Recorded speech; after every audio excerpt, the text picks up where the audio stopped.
SC मूल के मुद्दे पर कांग्रेस से अलग होकर नेशनलिस्ट कांग्रेस पार्टी का गठन किया गया। तब उन्होंने सोचा भी नहीं होगा कि 14 साल बाद इस नाम के हिंदी अनुवाद को कोई और उड़ा कर ले जाएगा, वो भी जब महाराष्ट्र में उनके लोग राष्ट्रवादी कांग्रेस पार्टी के नाम पर ही चुनाव लड़कर शपथ लेते हों। महाराष्ट्र में कुछ सप्ताह पहले ही राष्ट्रवादी कांग्रेस पार्टी नाम से ही एक नई पार्टी का गठन हुआ है। और क्या कुछ होंगे इसके नए मुद्दे और आखिर क्यों बनाई है ये नई पार्टी जिसका नाम है राष्ट्रवादी कांग्रेस पार्टी। हमारी खास पेशकश मिशन राष्ट्रवादी में हम यही सब जानेंगे और आपको भी बताएंगे कि आखिर इनका एजेंडा क्या है।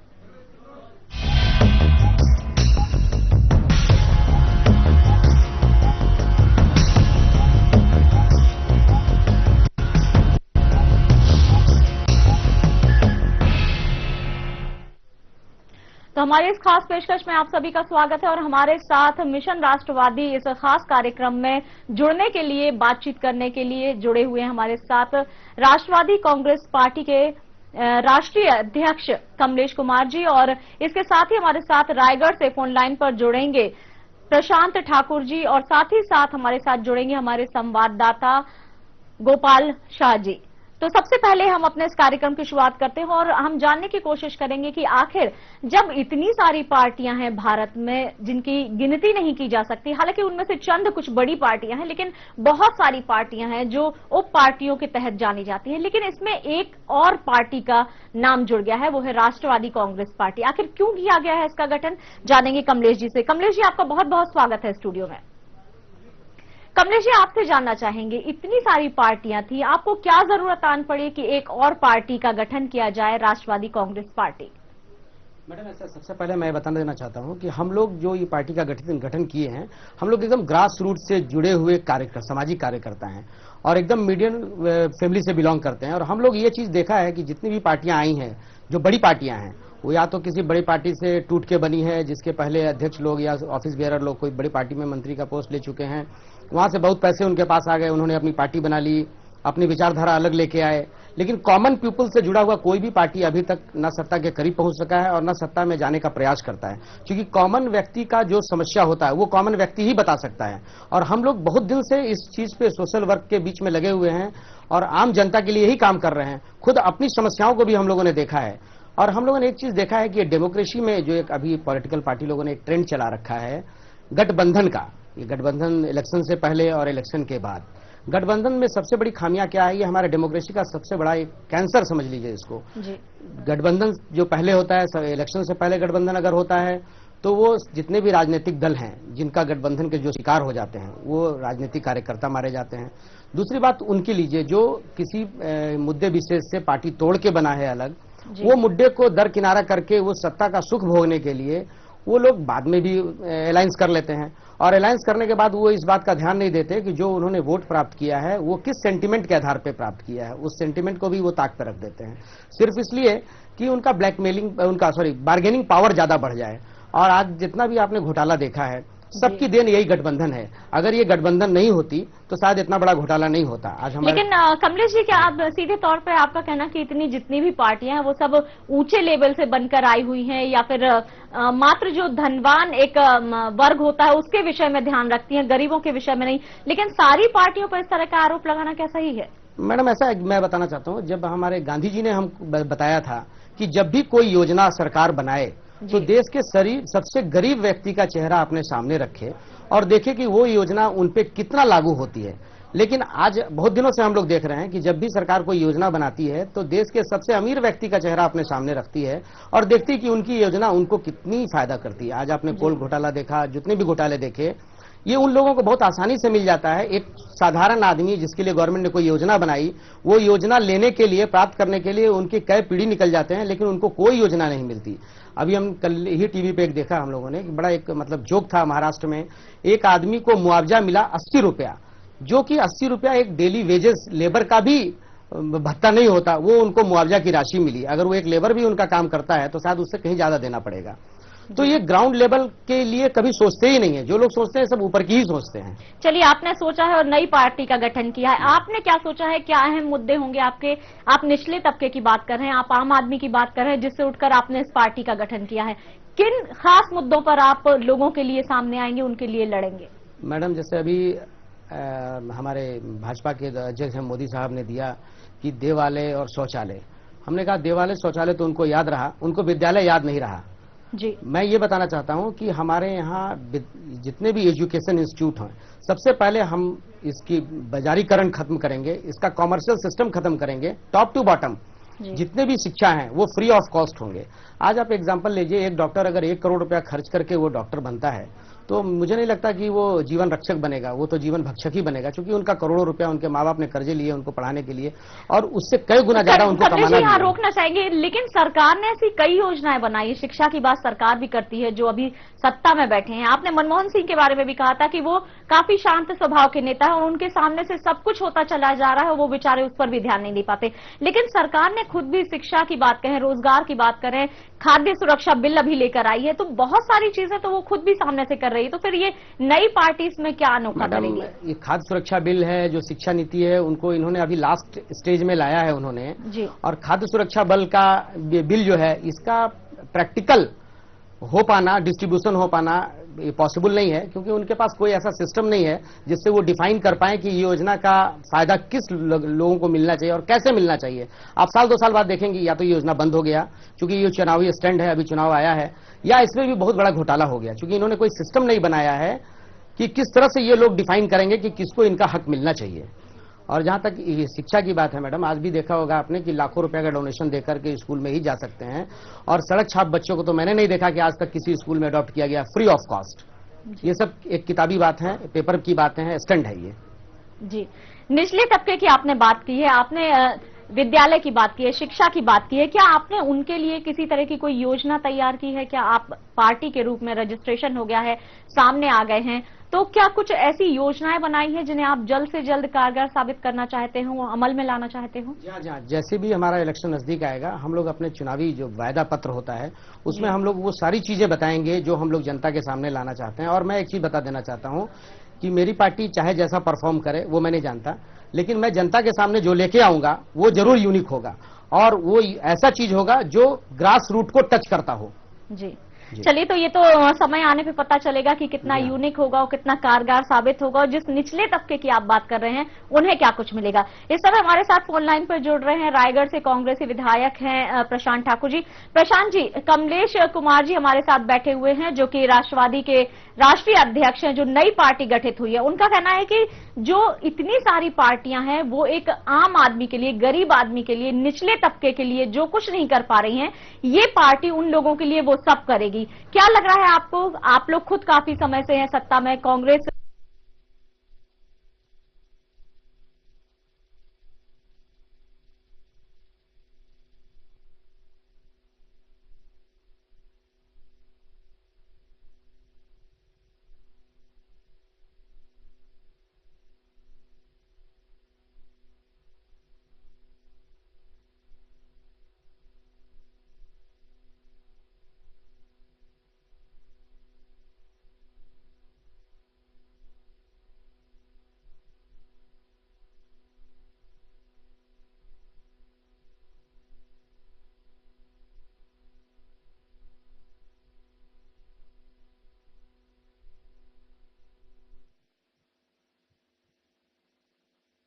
अगर आज के समय में कांग्रेस पार्टी 128 साल का एक जिसको बैकग्राउंड है, ये पार्टी लोगों में जाके काम कर रही है, और ये पार्टी जब काम करती है उसके माध्यम से काम करने वाले हर एक स्तर के कार्यकर्ता आज काम कर रहे हैं।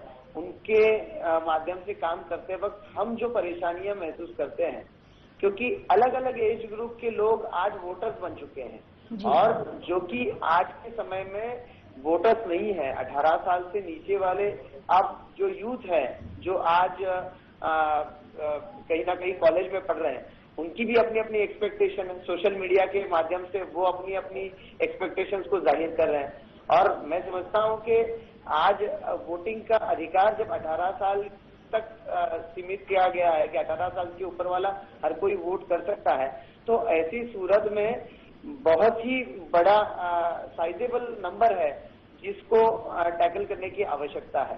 तो इसमें कैची कुछ तो हम स्लोगन देंगे और लोगों के दिलों को जीत लेंगे, ये ठीक है, कितने समय तक? आखिर जाकर आप जिस चीज को लोगों में कह रहे हैं कि हम ये चीज फलाना चीज आपको देंगे, वो देने के लिए आपके पास क्या उतना नेटवर्क है, क्या आपके पास उतने पर्याप्त आदमी है? एक या दो आदमी से क्या पूरी पार्टी और पूरी जनता तक हम पहुंच पाएंगे? प्रशांत जी, मैं आपको बताना चाहूंगा कि आप जी। 127 साल बैक जाइए, जिस समय आपका पार्टी का गठन हुआ था, क्या उस जी। समय ये स्थिति थी? उस समय 120 करोड़ जनसंख्या थी? क्या आपकी पार्टी का तब नेटवर्क था? जी, तब आपने कैसे काम किया था 127 साल पहले? बिल्कुल मैं जवाब देना चाहूंगा मैडम। जी जी, तो कांग्रेस पार्टी जब गठन हुआ था, उस वक्त कांग्रेस पार्टी एक मूवमेंट लेके चला था, जिसको हम कहेंगे एक सोशल रिफॉर्म्स का मूवमेंट था।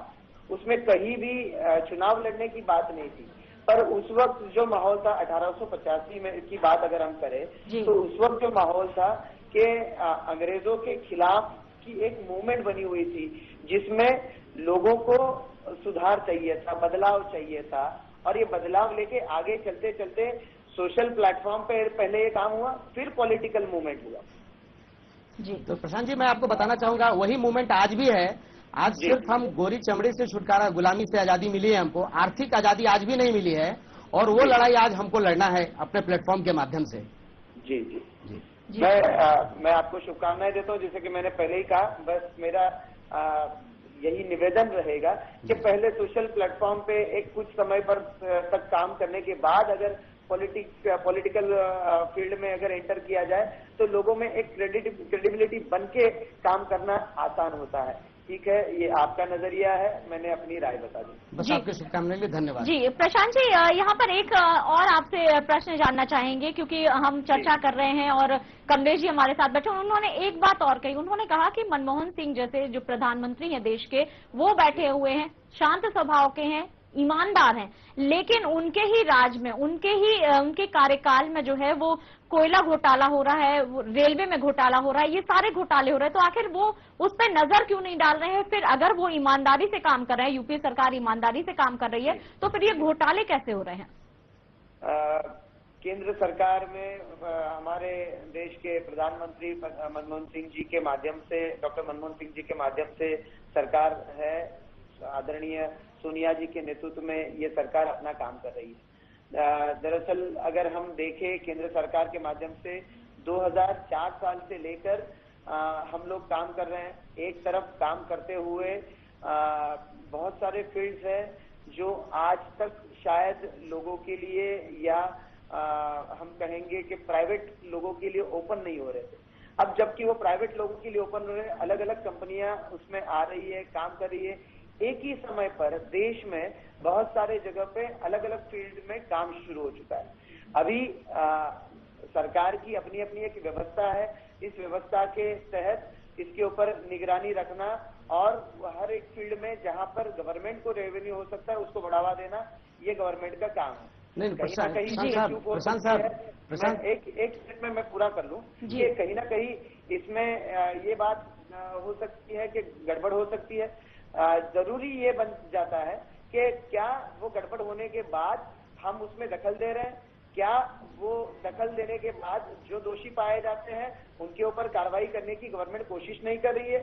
जहां तक मैं समझता हूं कि आज की केंद्र सरकार आदरणीय सोनिया जी के नेतृत्व में काम कर रहे हैं। हम लोग जो कांग्रेस के कार्यकर्ता हैं, हम लोग देख पा रहे हैं कि ये कहीं ना कहीं कार्रवाई हो रही है, शुरुआत हो चुकी है। जी बिल्कुल, शुरुआत हो चुकी है, लेकिन प्रशांत जी ये भी एक सच्चाई है कि आखिर ये इसकी शुरुआत होती ही क्यों है, ये पनपते ही क्यों है? इन्हें अगर जैसे ही इनकी शुरुआत होती है, अगर उस समय इन चीजों को दबा दिया जाए, उन चीजों को खत्म कर दिया जाए, उन पे कड़े एक्शन लिए जाए, तो शायद ये चीजें इतनी ज्यादा उभर कर बाहर नहीं आएंगी। और इसमें अब एक दो लोग शामिल नहीं होते, अब ऐसा होता है कि एक निचले तबके से लेके एक धनवान व्यक्ति तक इन घोटालों में जमा हो जाता है, उसमें जुड़ जाता है। तो ऐसे लोगों को जब वो शुरुआत होती है वहीं पे खत्म कर दिया जाए, दबा दिया जाए, कड़े कदम उठाए जाए, तो शायद ये सारी चीजें उठेंगी नहीं। फिलहाल हमसे बातचीत करने के लिए मैं आपसे एक बात पूछना चाहता हूं आपके माध्यम से। जी, डॉक्टर मनमोहन सिंह की तो पूरे देश इज्जत करता है। मुझे एक चीज बताएं, इनके ईमानदारी का मिसाल भी दिया जा सकता है, लेकिन एक चीज बताएं, जिस मंत्रिमंडल का मुखिया इतना ईमानदार हो, उस मंत्रिमंडल में इतने घोटाले आखिर हो कैसे जाते हैं? दूसरी बात, जैसे आपने बोला आर्थिक उदारीकरण, आर्थिक बंधन से मुक्ति, लेकिन आप इस गठबंधन के मुक्ति से कब बाहर आएंगे? जब तक हमें याद है वो राजीव गांधी जी का समय, जिस समय कांग्रेस देश के हर सीट पे अपना उम्मीदवार खड़ा करता था, लेकिन आज वो गठबंधन का शिकार हो गया और गठबंधन के शिकार होने से दूसरे पार्टी जो आपके साथ अलायंस है उनकी बार्गेनिंग को आप झेल नहीं पा रहे हैं और इसी चलते आप इस घोटाले को ध्यान नहीं दे पा रहे हैं। जब इतना ईमानदार मुखिया बैठा है जिस घर में, उस घर के बाकी सदस्य इतने बड़े चोर कैसे निकल गए? इसके बारे में आप क्या बोलना चाहेंगे कि सिर्फ घोटाला होता रहे, उसका इंक्वायरी होता रहे, लोग जेल में आते रहे, जेल से जाते रहे? क्या कॉमन आदमी यही देखना चाहता है कि एक अमीर आदमी घोटाले के माध्यम से या किसी माध्यम से अमीर बन गया और एक गरीब आदमी जो अपने एक टाइम का रोटी भी जमा नहीं कर पाता वो दर दर की ठोकरें खाता रहता है? उनके लिए आप क्या बोलना चाहेंगे? इतने ईमानदार मुखिया के बीच में इतने चोर कैसे पनप रहे हैं? इसके बारे में मैं जरूर आपको कहूंगा कि आप जिनको चोर कह रहे हैं वो सारे सर घोटालेबाजों को क्या बोलेंगे आप? करना चाहते हैं उनके बारे में वो घोटाला या सारी चीजें हर लेवल पे साबित नहीं हो चुकी। आज हम एक ग्रॉस होलसेल में किसी ना किसी को ब्लेम कर रहे हैं। अगर आप तो एक बात सुन लीजिए कि जो ये जानकारी सामने आ रही है इसके पीछे कहीं ना कहीं इसी सरकार ने लाया हुआ जानकारी का कानून इसके लिए बहुत हद तक का इसके लिए कारण है। सर नहीं, वो तो जानकारी देना ये कारण नहीं है सर। जब आपने बात की तो मैंने बीच में आपको नहीं टोका। जी जी जो आप जब एक पार्टी का आज आप शुरुआत कर रहे हैं एक पार्टी की, फर्ज कर लीजिए कि कोई अच्छे आदमी हैं वो एक अलग आइडियोलॉजी पे काम कर रहे हैं। एक कांग्रेस पार्टी थी पहले, जो कांग्रेस पार्टी सारे लोगों को साथ में लेके चलती थी। एक ही पार्टी में अलग अलग आइडियोलॉजी के लोग भी उस वक्त रहा करते थे। अभी आजकल थोड़ा बहुत हर एक प्रांत में हर जो आदमी जो एक लेवल के प्लेटफॉर्म पे काम करता है वो एक साथ काम अगर करना नहीं चाहेगा तो जाहिर है आपके जैसे आपने पार्टी की शुरुआत की है उस तरीके से कुछ अलग पार्टी रहेगी जी। एक महत्वाकांक्षा तो हर अपनी की अपनी अपनी हो सकती है, पर उस महत्वाकांक्षा के लिए अगर आदमी कुछ भी कॉम्प्रोमाइज नहीं करना चाहेगा तो अपनी राह अलग चुनेगा। और ऐसे सूरत में लोगों को भारत जैसा देश है, अलग अलग प्रांत है, अलग अलग प्रांत में अलग अलग समस्याएं हैं। उन समस्याओं पर कांग्रेस जैसी पार्टी या कुछ और पार्टियां एक साथ काम कर सकती है, पर वहां पर अलगाववादी इस तरीके के भी कुछ लोग हैं जो अपनी अपनी पॉलिसी को आगे लेके जाते हैं। कुछ समय तक लोगों को ये लगता है कि हमें उस पार्टी को फॉलो करना चाहिए। ऐसी सूरत में कांग्रेस या कोई और पार्टी हो, गठबंधन के सिवाय हमारे पास कोई चारा नहीं रहता।